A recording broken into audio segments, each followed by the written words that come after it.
Welcome to programming assignment number 1. Congratulations on making it this far and moving through the content for the first unit, the Java programming for this course. You should be allotting approximately 4 in-class days for this assignment and completing it possibly over a weekend. Okay, make sure you're not taking too much time as you'll need to move on to the next unit. Okay. A couple of things that we need to go over first before we get started on the questions. How you'll be marked. So we'll be looking for a number of things for this assignment. Remember that just because your program works does not mean you will get full marks. This is actually only a portion of the final mark for the question. You'll be assessed also on your style, which means your documentation, your structure, and your decisions. Your design, which although not directly evaluated, you may not begin work until your design is approved.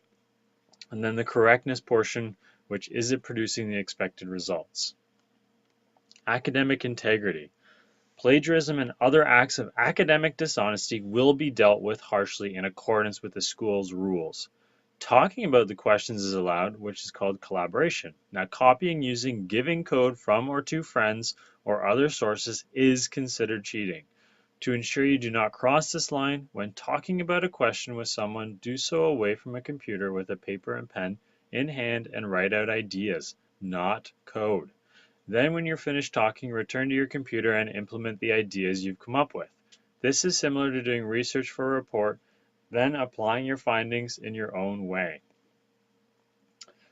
First things first, we need to go into our workspace folder and create a folder with your last name and pass 1. For each question, you're going to create a new Java project for Q1, Q2, and Q3. And then everything inside that folder you'll zip and submit through the classroom. Now, time management. Now, I said you should allot about 4 class days, 1 class day to come up with your design, and then 3 for programming. So even a day for each question should be sufficient. The world of programming is fast-paced and time is always short. So as said in class, you're taught from a professional standpoint, so it's important to stay on task in order to finish each assignment on time and with effective results. Remember, a working product is not necessarily finished. Ensure your programming style is present and well done. There are a number of questions for this assignment. Future assignments will typically be one bigger question, but to get you warmed up, you will be responsible for many smaller questions and designs. Do not waste your time. You should make sure that you are allotting sufficient time for each question and move on. Maybe leave your documentation, your style for the end, but work on getting the design done quickly and then programming as efficiently as possible. Some helpful skills and tips that you may be required. You may have to use the math object. This is used when you want to do certain math operations that are not included as basic functions. So things like using a highly detailed version of pi, or finding the square root of a number, or rounding numbers. There's some information there for you. Dealing with angles, there's some information there as well in the box. And then there's a tip for rounding. If you're rounding and you need to have a decimal number, you will have to change your math.round function slightly. You may or may not have come across this before when working with some of the other homework assignments where you had decimal values. First things first, the phase 1 is the design. So on the Resli of the classroom, you'll find a document below this assignment that's titled Design IPO Chart. So in that document, you'll find a blank IPO chart for each question. Your task is to complete the IPO charts in full, and secondly, you are to create a flow chart for question 1 and 2. Okay, and you can use draw.io website and even export the image when you're done. Only an IPO chart and a flow chart are required for question 1 and 2. Question 3, you need to design what your graphics are going to look like.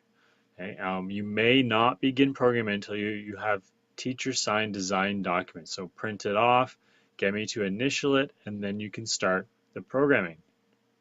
For each of the following questions, implement a solution and save it in the appropriate question folder. So you should have made folders question 1, question 2, and question 3 in your main Pass 1 folder.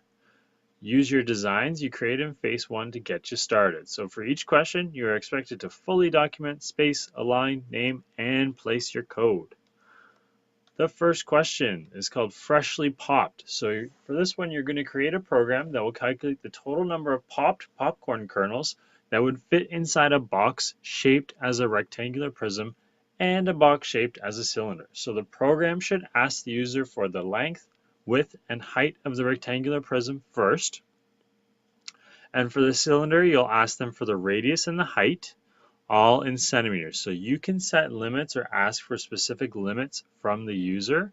Maybe you don't want it to be more than 20 centimeters tall, so make sure you tell them that. Okay? You will then need to calculate the volume of each box, and those equations are shown at the bottom.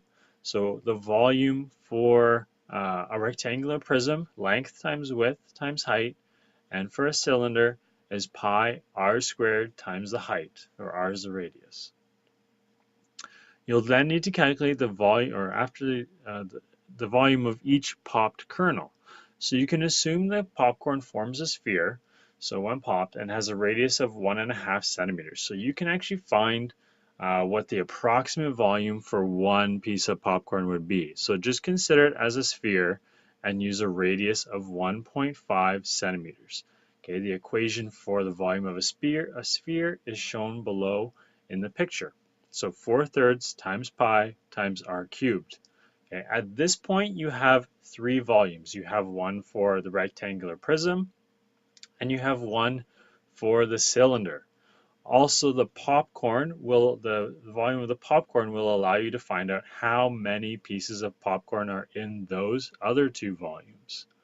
Okay, so if you take the volume of the prism and the volume of the cylinder and you divide by the volume of the popcorn, you'll be able to find out how many pieces of popcorn fit in each container.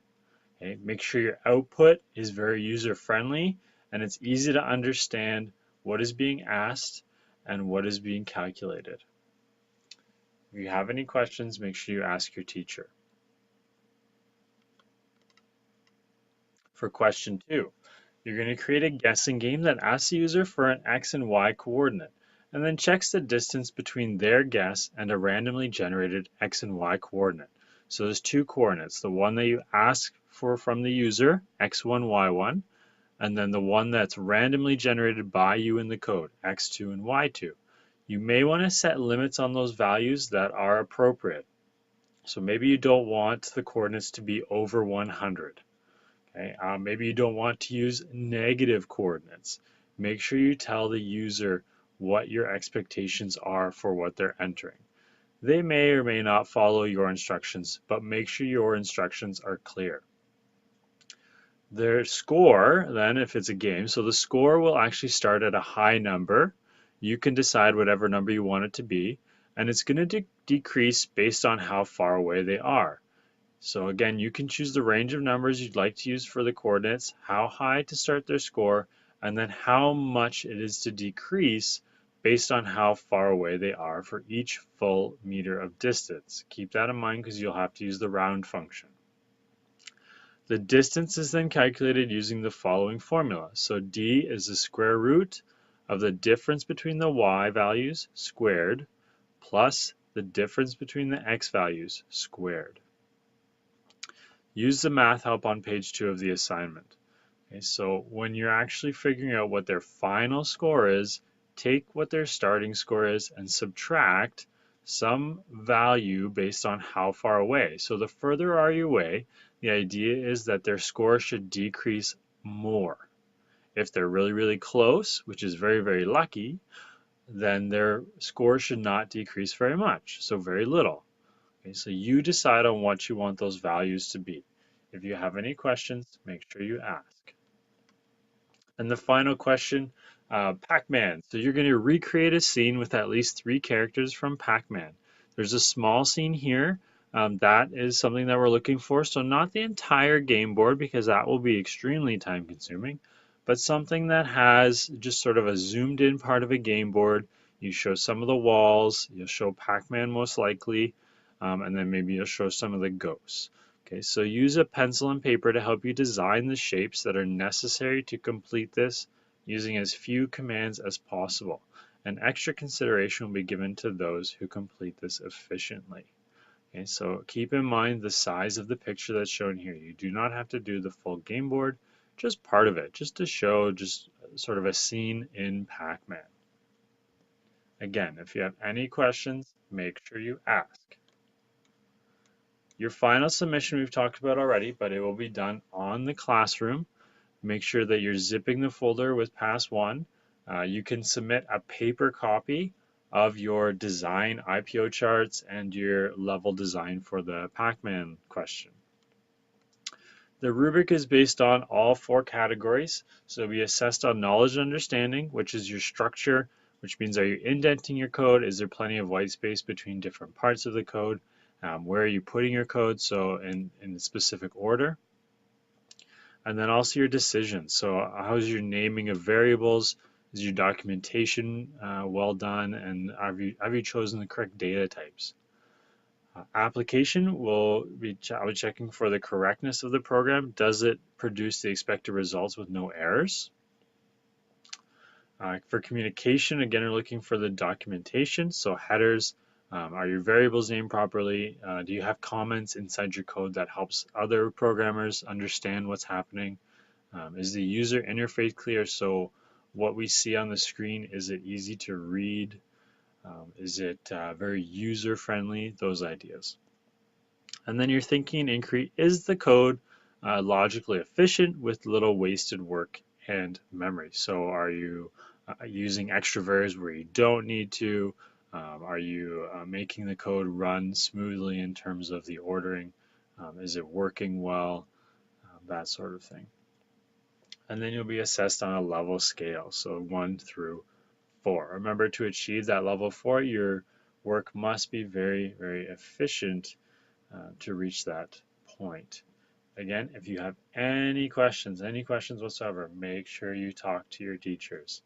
Good luck and enjoy programming assignment number 1.